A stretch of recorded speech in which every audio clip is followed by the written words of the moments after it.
Hi, everyone. It's Tim, your friendly neighborhood inclusionist. Some of you know that I've been producing this podcast, Think Inclusive, since 2012. And since then, podcasting has evolved, especially in the last few years. Video podcasting is all the rage. And while this podcast for the foreseeable future will always be audio, we'll be using video more and more as we plan for our next season, starting in September of 2024. Now, I'm not going to pretend that I'm not reading this from a script.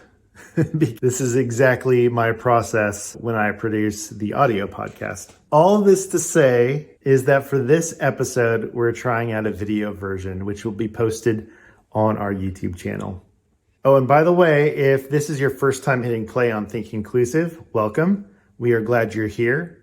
On Think Inclusive, we bring you conversations about inclusive education and what inclusion looks like in the real world. Are you a teacher in a special education classroom? Have you ever thought maybe there's a better way to support learners with disabilities than to segregate them in separate classrooms? Our guest this week struggled with this exact question. If you want to hear his story of how love transformed his classroom and practice, keep listening. Dr. Andrew Goff was an educator of children with and without disabilities for 12 years before transferring his knowledge and skills he developed as a teacher to work as a researcher, author, and college professor. He holds a bachelor's in child psychology and a master's in early childhood education, special education from University of Minnesota Twin Cities. He earned his doctorate in leadership for educational equity with an emphasis in early childhood special education from the University of Colorado, Denver. Every day, Dr. Goff learns more about how to advocate for the inclusion of children with disabilities in society. Love is a Classroom, his first book, shares what he learned as a classroom teacher. But the lessons do not end with this story. Learning and sharing are lifelong endeavors for him. This is what happens when you record on a Wednesday at noon in Georgia. You hear the tornado sirens. In this episode, we welcome Andrew Goff, who discusses his journey from supporting highly specialized class settings to embracing full inclusion in early childhood education. Throughout the conversation, Andrew reveals his insights on why the classroom should be a place of love and growth for all children, regardless of their abilities. He shares a powerful narrative centered around his experience with a student named Javon, illuminating the challenges and triumphs of creating a nurturing learning environment. The discussion delves into the complexities of advocacy within an often rigid education system and the transition to leadership roles that can influence change. After a short break, my interview with Andrew Goff. And for free time this week, I want to take you on a walk with me as I reflect on this episode. Stick around, we'll be right back.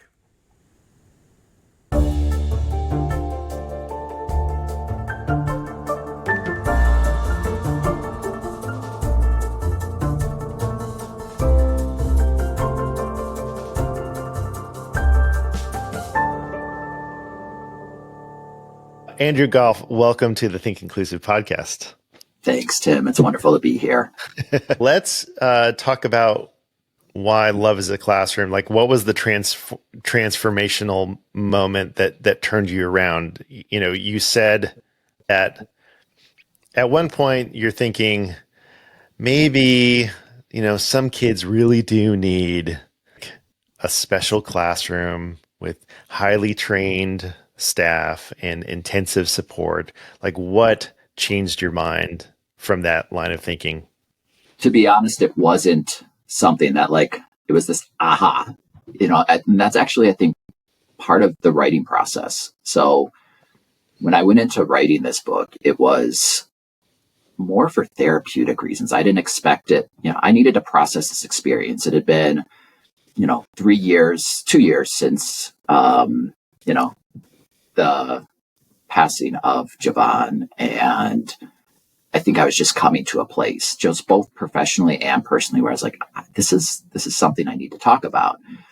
And as I started to unpack it, I think I started to be able to articulate the ideas. Now, the turning point professionally, because I had said, earlier that I when I left the self-contained classroom, I did say it might be good for some children. I think it was during the second half of the 2012-2013 school year when as I saw how children without disabilities were growing and benefiting from this experience. And even furthermore, how appreciative parents were to see their children being inclusive. But I could see the correlation between their child's success and their child being kind to everyone in the class and, creating a sense of belonging and welcoming Javon and welcoming, the other children of whom I've given new names. Can't remember who's who. I'm like, wait, what did I call them in the book?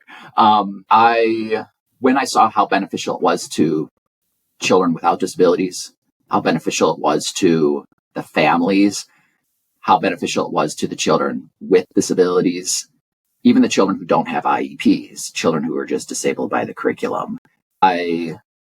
It became clear to me that no child should be, this is, in my mind, it was neglectful to not, in early childhood, of all places, not provide children with the opportunity to thrive and grow. And to a certain extent, thinking back to, I can look back on my experiences in the self-contained classroom. And it was, on many aspects, it was degrading. Like the children at the end of the hall in the classroom, like nobody deserves that. And it reinforces a lot of these internalized messages I think parents have, bringing their kids to a classroom that's self-contained versus bringing their kids to a classroom that's inclusive. It creates a different level of energy for me as an instructor, as an instructor thinking college, me as a teacher, as parents. And so, yeah, that turning point was really at the end, or was the middle of the school year, as I saw everybody growing together. If you are listening to this conversation and you're a teacher and you're like, wait a minute, I teach self-contained and I don't think it's that bad. Like, I think, like, I've been there. Andrew, I know you've been there. I think inherently, educators want their students to succeed. Absolutely. They want their learners to grow. I've met, I guess I say I have met some people like this, but like the vast majority, like out of 1,000 educators, maybe one or two are going to say, they need to be segregated because, they don't belong, type of thing. It's very much the majority of educators that if they do think a student should be in self-contained, it's not because they actually want to segregate kids, like in the most negative sense of the way of that thinking. Now, it's ableist. Yeah, it is. But just like being racist, like those are all baked into the experience of being an educator. Like we have to fight against that tendency. Absolutely. But, so I think there's a lot of good intentions going on, even if those Absolutely. intentions are actually harming kids. You know what I mean? Yeah. Yeah. And I'd say kids and families. Yeah. And I think that we think kids first. And I sat down at meetings, those transition meetings into kindergarten classrooms. And it was always, how many minutes and when are we going to mainstream them? That felt good. Like, that was the option. And everybody at that table, or everybody who had any kind of true power and agency in those decisions, agreed, hey, they're going to be with their typical peers X amount of time, and that's going to be great for their future. And there weren't other options. It's like, or it didn't feel like there were other options. And I think that's one of the challenges. And especially as in my earlier years of education, when I didn't understand the role of advocacy and how to be an advocate, it was, here are our options. Here are our least restrictive environments. Let's just choose from them. There was never any questioning why. Like, why are these the only environments for the children? And I think that it came down to the philosophies that were held by administrators, philosophies that were held by the school district. And I always found it funny, ironic more than funny, how even at, I'm sure it's the same now, but districts, how much they talk about inclusion. And, it's a great talking point. It makes a great, mission statement, all this. But then when it comes down to it, we're still sitting down at tables, say this child should go in this isolated classroom and this child should go in this classroom. And it's not the slightest bit inclusive. And as a teacher, I just sat back and said, I want to keep my job. That's the way it is. Yeah. Yeah. Oh, I know that that's very relatable to a lot of people listening. So the student you wrote about in Love is in the Classroom, Javon, without telling us the book, of course, because there's a lot in there. If someone would say, Andrew, what's your book about? How would you describe that? Give us your elevator pitch for people who are interested, because I think a lot of people would be interested in this story. So I'll let you go ahead and speak. Oh, Tim, there's so much in there. I know. I had to deal with this over the holiday. I went back to my family in Wisconsin. Huge supporters. They love me. What's your book about? I'm like, shoot, I got to work on this elevator pitch. So I've sat down and I've tried to calculate it. I've got it in writing, but actually to talk about it is a little bit more difficult. At the end of the day, I think the story, what I want people to know, we can go in, we think we can understand what it means to educate children. And we can have all the strategies and we can have all the knowledge that we think is out there, but there's still always so much to learn. And it's not just learning it from a textbook or learning it from this PD training. What Love is a Classroom is about is learning from children, learning from families, and learning from within and reflection. I learned so much from the principal at that school. She didn't sit down and give me any lectures. She did more listening than anything. I'd go into her office crying and she would listen to me. But that taught a lot. And Javon's mom and what she thought about his education, seeing the children respond to Javon. And there's so much you can learn listening to children and reflecting on what children are saying and looking for the meaning and what they're trying to communicate, because there's much deeper meaning often that we can take away from a conversation with children than what's on the surface. That's not an elevator pitch, but should I try to make that a little more succinct or can you cut that down? Well, we'll see. I always, so every interview is different, everyone. And, sometimes I'll load it into my editor and I'll just start chipping away. And then all of a sudden it forms. So I always have to take every conversation, as its own unique thing. So that's kind of a beautiful thing about this medium. But it's not always a straightforward, you just do these 10 steps and then voila, there's a podcast episode. As far as Javon is concerned, Javon came into the school system in preschool, correct? Correct. And Javon was a student with extensive support needs, some medical needs. When he came in, he actually had a diagnosis of preschool, what the label that the district designated was preschool with a severe disability. He had a diagnosis from Children's Hospital, autism spectrum disorder.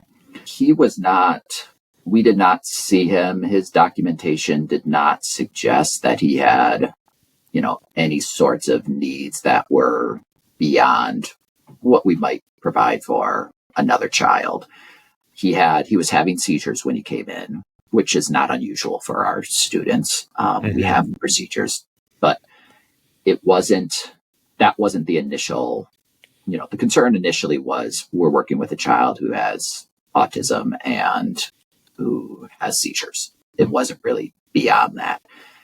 It wasn't until he started to digress in his development, and it actually, there were several red flags initially, but because of the nature of ASD, autism spectrum disorder, a lot of it we were able to dismiss because his symptoms were a regression in development. He lost his ability to speak. He was losing his ability. He didn't socially engage as he had. But unlike autism, he was losing gross motor functioning. He was losing his ability to walk, his balance. And as he started to digress and as he started to lose those motor skills, we sat down. It started out with my teaching assistants and me. We said, I don't know if this is autism. Like, look at this. We've got all these other children who are on the autism spectrum. There's something else going on here. And because of the seizures he was having and the seizures were increasing, his mom already had him on the list for Children's Hospital to get further evaluations. At that point in time, she didn't see him as a child with autism, it was her son. And whether he had a label of autism or a label of anything else, she wanted to get down to the symptoms. That was what I gathered. And we said, all right, as being the teacher I was and the arrogance that I had, I just said, you need to go and take a look at, because of these symptoms. She already had it. So after evaluations, it became clear that this regression in development was something much more than autism. Yeah. And the big challenge was, how are we adjusting to these constantly changing conditions there are various other things going on in his family's life. And as teachers, especially early childhood educators, I think that one of our mastered skills is being able to adapt. Like, we can create the lesson plan we want to create, but that's never going to happen. Like, it's always adapting on the fly. That's part of being an early childhood educator, early childhood special educator, I think educator in general. But I mean, in most ages, you're not worrying about, what happens when one kid vomits, another kid, two kids have to have their diapers changed. All these things are happening at the same time. And we're in the middle of trying to teach a lesson on how, what lives in trees. Yeah. Oh, yeah. I've been there. I've been there. So what was the challenge as the student kept, losing skills, having more and more things that needed to be looked at as far as inclusion? So was the team already committed to making this an inclusive learning environment for him, or did it take some convincing, or how did that go? Yeah, status quo said this is no longer an environment for him. Like, he's at a point now where he can't be adequately served in your classroom, Andrew, for various reasons. The team, in most cases, occupational therapists, physical therapists, school psychologists, they're trained birth through death. They're not, it's not a focus on early childhood. And so the team wasn't really, inclusion is something that is, not overwhelmingly embraced in early childhood, but more embraced in early childhood than anywhere else. I think any other age level, correct me if I'm wrong, but it seems like early childhood is pretty receptive to the idea. But no, the team was not saying we're going to make this inclusive. They were saying, Andrew, whatever you think is best. You're the teacher here, so if you want to do it, it's up to you. Go for it. But they didn't have. You asked what the challenges were, and we were in uncharted territory. It was, one, his mom didn't know the resources he needed. And then to translate the resources he needed at home and from the medical community to the resource he would need in a school, I mean, that's not the same thing. So what we needed to do, to get the resources to make, to be able to support Javon in the classroom, it was, this is what I need from my physical therapist. Here's what I need to understand from the speech language pathologist. But it was more of me going to them than them coming to me. And that's not unusual, but it did make it challenging because I didn't know what I was asking for.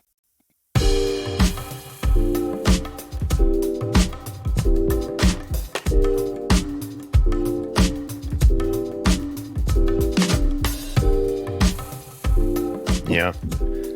And so, I was going to say, I love your title, but love is in the title. I found it really difficult.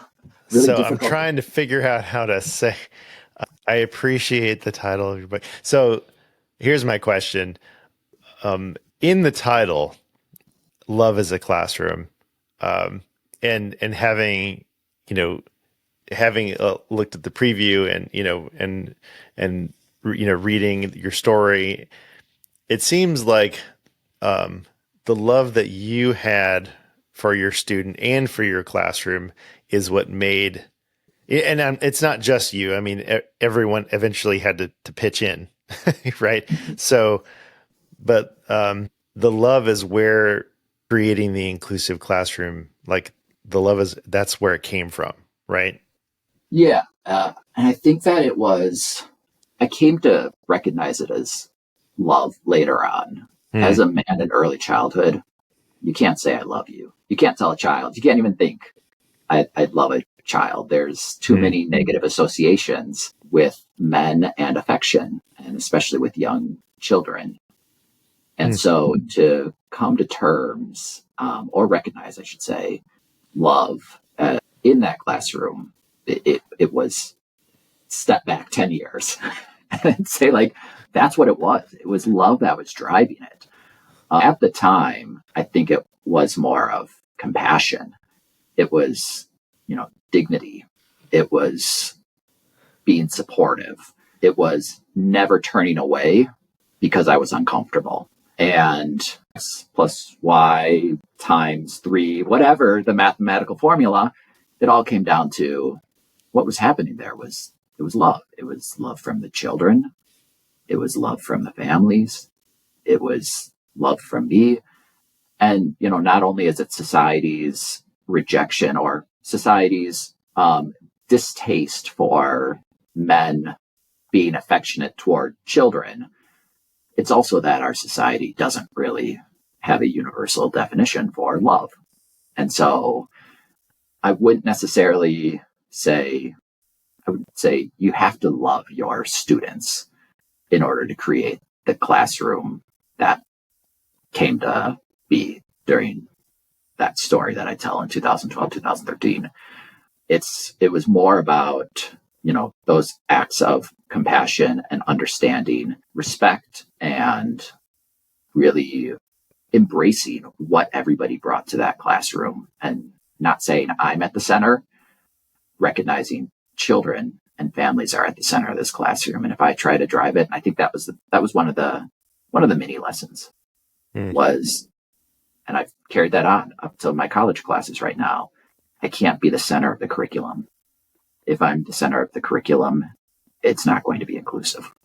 Yeah, I think that is a great point. And when I'm thinking about inclusive schools and the common practices, the teacher at the center being the one delivering the instruction and the students are the receivers, like it just doesn't, it doesn't work like that. Right.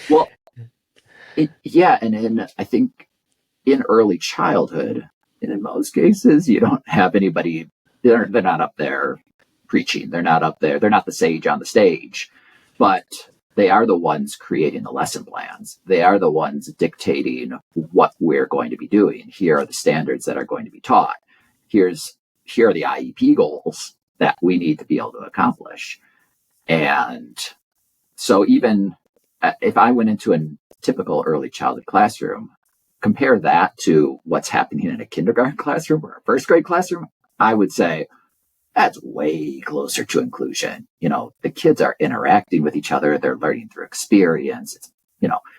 That looks like inclusion, but still in early childhood, we tend to say, here's the theme of the week. This is what we're going to work on. And that's no different, although it's much easier to bridge toward inclusion, but it's really no different than the teacher being the center of the curriculum, as the teacher is in the center of the curriculum often in definitely by the time you get to college.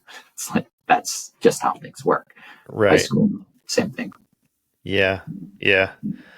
How has the experience that you write about, has that changed your teaching practice, after that experience and even now? Because I know that you teach in college, or you're teaching educators. Is that right? Yeah. I currently teach teachers how to teach. And there's a clear line that can be drawn from 2012 to 2023. Just in my pedagogical perspective and view on education. That's that's way too long to actually even get into. But, there's, I think, a question that's going to arise from this, if I'm lucky, because this would only arise if people read the book. And that is, well, Andrew, all right, you had that great experience, but you left the classroom 2 years later. Like, that doesn't connect. Why would you have that experience and then just decide to up and leave 2 years later? And I think, the line comes into, I learned the importance of advocating, and I learned the importance of leadership.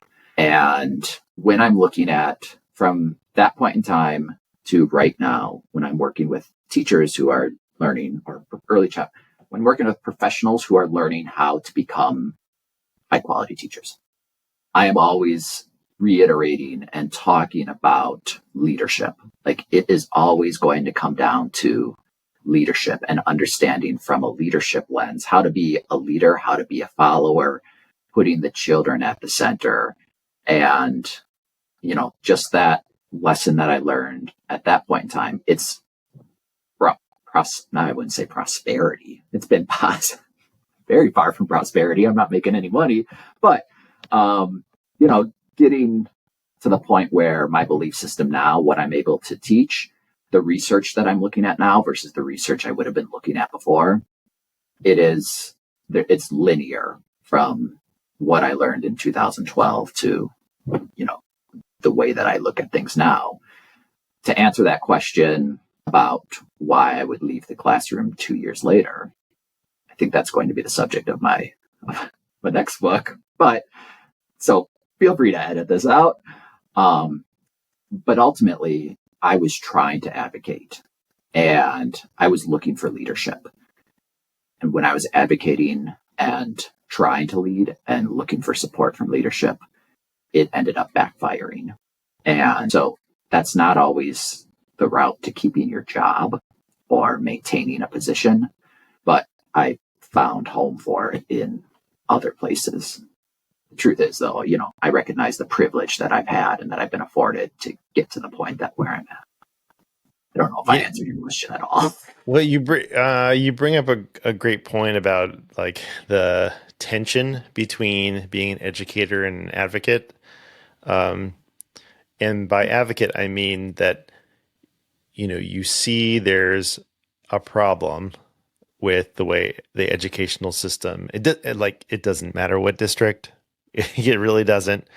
It could be yours, mine, 2 states over. It doesn't matter. You pick a district and there's going to be a problem. And the tension between, I'm an educator, they pay my bills, I'm supporting a family. How do I walk the line between wanting to change the system within while also keeping my job? Because, like, I worked in Georgia. Georgia's an at-will, was it at-will right to work state? There's no union. Yeah. they just fired a teacher in Georgia because they, quote unquote, broke the rules. So like in the district that I used to work in, if you cause a big enough fuss, they'll find a way to get rid of you.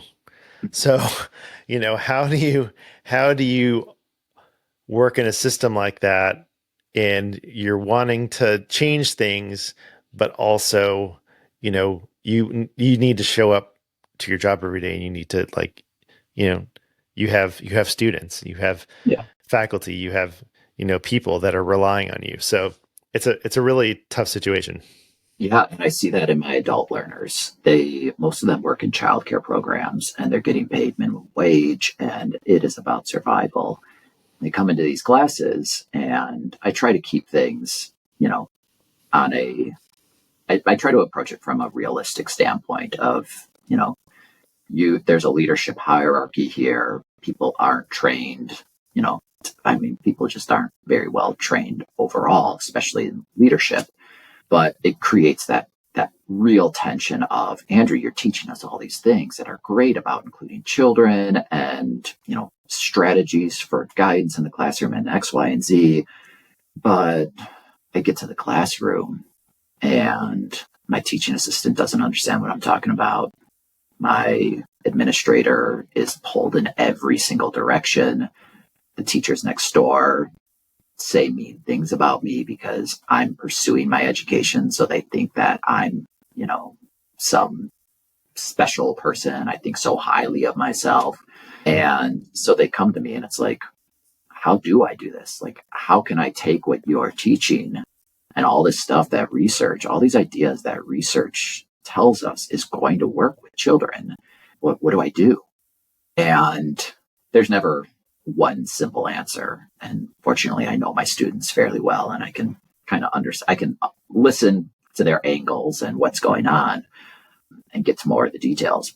But it comes down to, you're not in this for you, and focus on the kids and the families. Advocacy isn't something that has to, one, it's a slow process. Like those changes aren't going to happen overnight. And you can be an advocate in your classroom with the children. You can, just the act of teaching children how to create a learning space where they allow one another to, be leaders and followers, and teaching your teaching assistants, small pieces at a time. Because one of the things that is really difficult, I think, that we jump into with inclusion is we try to take these big leaps.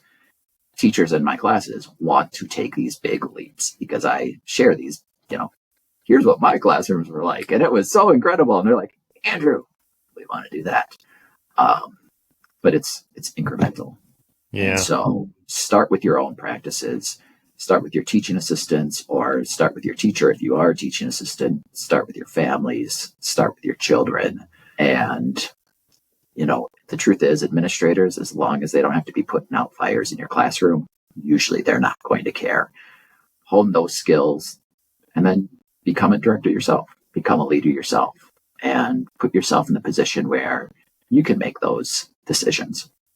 And it's a lot easier to become, not necessarily for everybody, it's easier said than done, but it's easier to become a director in a childcare program than it is to become a principal or an administrator in public education or in a school. So, I think there's a little bit more power that satisfies. Maybe I've just learned how to satisfy my own students. I think they're more satisfied with the idea of, I'm going to get more education because I want to become that director, and that's inspiring to them. So, yeah, advocacy doesn't have to be seen as it needs to be the whole system, because if you try to take on the system, like you were talking about in Georgia, I was in Arizona before this at Will States. I could be cut loose at any point in time, but nobody was going to cut me loose for what I was doing to advocate for, what I was doing in my classroom to help children be more inclusive. But there's a lot more to that, because I know that there's a lot of scrutinizing what teachers are doing at the K-12 level. That especially now. yeah. Well, you referenced a book you wanted to. Well, obviously, Love is a Classroom.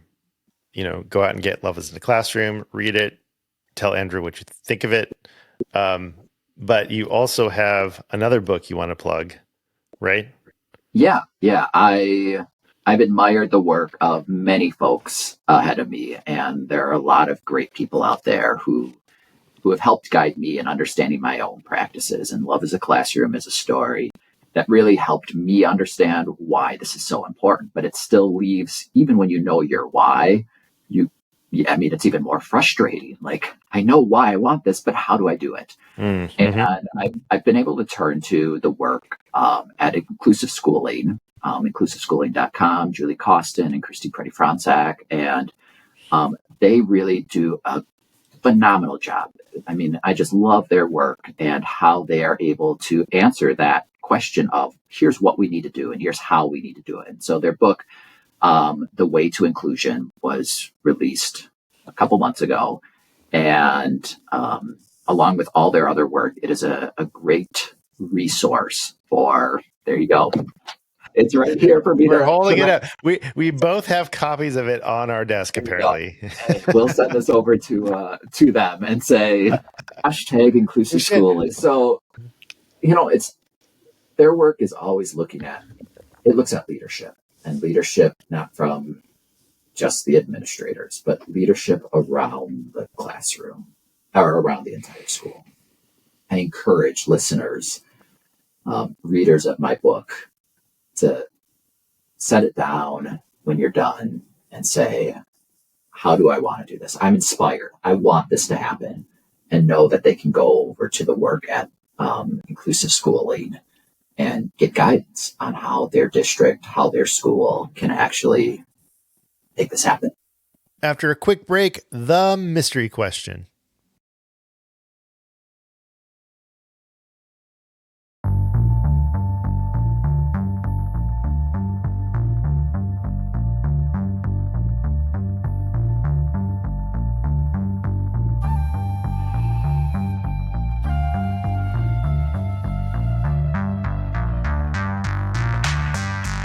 If you could install we'll see. If you could install one piece of advice in a baby's mind, like you're putting a piece of advice in a baby's mind, what advice would you give? I guess maybe a child. In today's modern era, yeah. What would be the piece of advice? So is this like planting the seed? Like yeah. Like you, okay. Yeah. That's how I'd interpret it. It's funny because I have a 13-year-old now and a 10-year-old, and I'm a very active father. And I thought I was instilling all these things in their heads as infants, toddlers, and preschoolers. And now they're hitting adolescence, and I'm questioning everything. I'm like, really? Is the seed still? I feel like the seed has just completely died. Because they're lovely. They're lovely. Don't get me wrong, but I'm just not seeing the fruits of what I was hoping for based on all the research I followed. I think ultimately what it comes down to is that compassion. Like, we are social beings. And, whether we have, no matter what our skills are, I think that we all have the ability to be compassionate. And so I think that, not giving me any time in advance to process this. That's the whole point, Andrew. Yeah. It's like, surprise. Yeah. Compassion. And I say that curiosity too, Oh yeah. Yeah. And live curiosity. And I mean, there's so much, but yeah, I think I'm trying to think back to what I did with my daughters and where they're at right now and where there's continuity. And well, so let me give you an example. Cause I was thinking a lot about this. I have 3, I have a 17 and almost 14. So almost 14 tomorrow, but well, by the time this airs, he'll be 14, but, tomorrow is his birthday. and my youngest just turned 11. And my youngest is like, you know how I don't know if your kids are like this, but a lot of times they just don't care about like your work. Like, oh yeah, dad's a teacher. Okay, whatever, you know. Uh, but my youngest, just in the last couple years, has been like, Dad, what do you do? Like what's your podcast about? Like, what do you talk about? And I've been very much like, I don't talk about work a lot around my kids, unless they ask.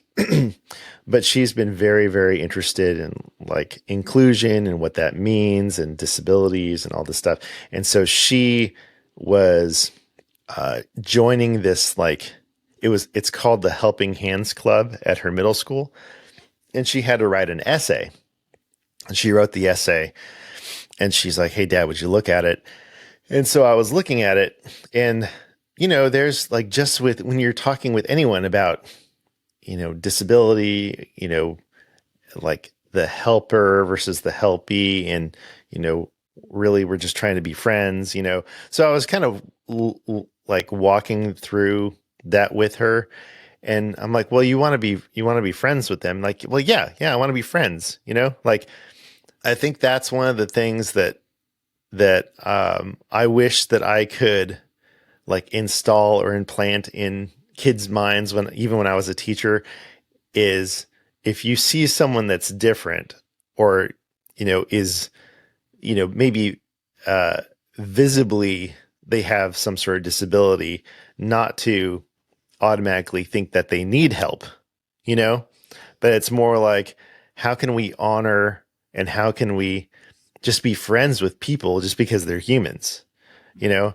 And so I know that my daughter is still learning that, and it's like no judgment, you know, like I'm just kind of talking through it and figuring it out. And really, I think that's where like her heart is coming from anyways. But that's something, when I read that, I was like, I wish that we all could kind of have that, like not just babies, like everybody, like all of a sudden, like bing, like everyone sees each other as humans, rather than, you know, that there's like, well, I'm up here and you're down there. You know what I mean? And I think inherently children don't see the world that way. And I was reminded of this a while back. I saw a child, and, you know, I've seen this before. I'm sure I saw it with my daughters too. I saw a dandelion, and they picked the dandelion and they said, you know, I'm going to guess it was their grandma. They said to the adult with them, they're like, flower. And of course the adult said, that's a dandelion, that's a weed. And it didn't matter at all to that, you know, to that toddler. You know, if we look botanically, a dandelion is a flower, like it is. But we don't see it that way as we've been conditioned. And I think that is where children come from naturally, is they don't see things as this category or that category. They learn that. And to hear that message over and over again. It's funny because the lesson that I think we taught my daughter, like one of the seeds that we planted for her, my older daughter, was, you know, fight for what you believe in. Like if you feel something, speak up. And, you know, it's push forward, understanding that everybody needs to be treated fairly. Okay, sounds great with a toddler, doesn't work with an adolescent. So I have to remind myself, this is what we taught you to do. We taught you to advocate for yourself, to speak up for what you believe in, which totally great away from our house. But when you strongly believe that you need to be wearing a crop top and all this makeup. She's advocating for herself and her strongly held beliefs, Dad. She is. So that's not the scene that I necessarily, but, you know, as I'm reminded, it will pay. It's something that's really important. And absolutely tough it out, Andrew, because it's part of the journey. So ultimately, yeah, the seed of compassion, and I will, you know, see where that grows, because I do see that in my younger daughter. And yeah, you said about you know, with your younger one, that they're curious about your job now. And that's the same way with my younger daughter. Created stories, and I put them on YouTube, and they're stories from the classroom. I don't think they're any good, but I put them up there because I wanted these to be, here are some lessons that kind of it's before I wrote the book. These are lessons that I learned. And they're 12-minute long stories. And my daughter just sits there and watches them in awe. And I'm like, sweetie, do you like watching these videos? She's like, yeah, they're really interesting. I'm like, or is it just like putting you to sleep because of my voice? She's like, no, they're interesting. I like them. She's like, can I read your book when it comes out? I was like, absolutely, you can read my book. That's amazing. That's amazing. Love that. Andrew Goff, thank you so much for spending time with us on the Think Inclusive podcast.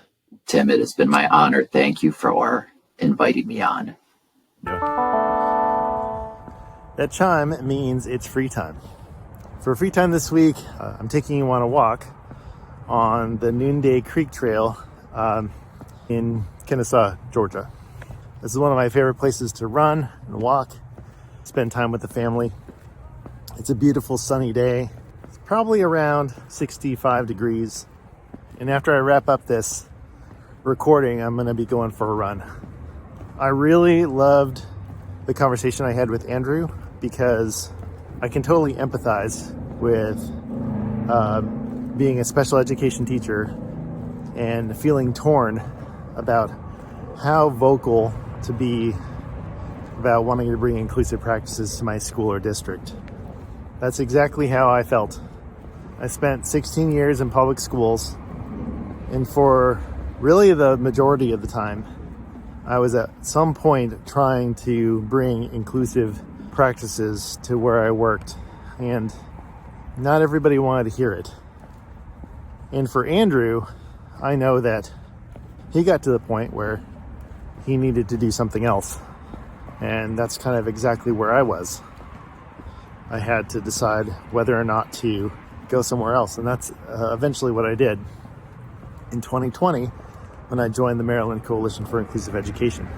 So if you're a special education teacher in a situation where you want to bring inclusive practices to your school or district, but you just don't know how, reach out, let me know.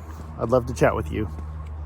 Every situation is a little different, but we need to talk to each other, because if we keep all of it inside, if there's nobody at our school or district that we can talk to, it gets really lonely and you feel stuck.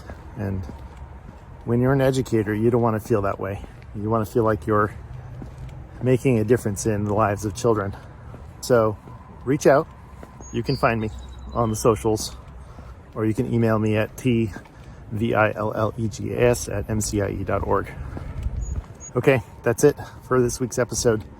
Think Inclusive is written, edited, sound designed, mixed, and mastered by me, Tim Villegas. Original music by Miles Credich. Additional music from Melody. Thanks for your time and attention. And hey, if you liked this version of the video episode, at least, let us know. And on YouTube, go ahead and put a comment so that way we know you're listening. Have a great week, everybody. And remember, inclusion always works. I was told, I have a friend who's a librarian, and she was like, all you have to do, Andrew, is just like put something really controversial or say something really controversial, and then everybody's going to want to read your book to see how controversial it is. I was like, I don't think there's anything controversial. Do you have something controversial? Well, maybe inclusion is for all. Inclusive education is for all learners seems to be pretty controversial sometimes. From MCIE.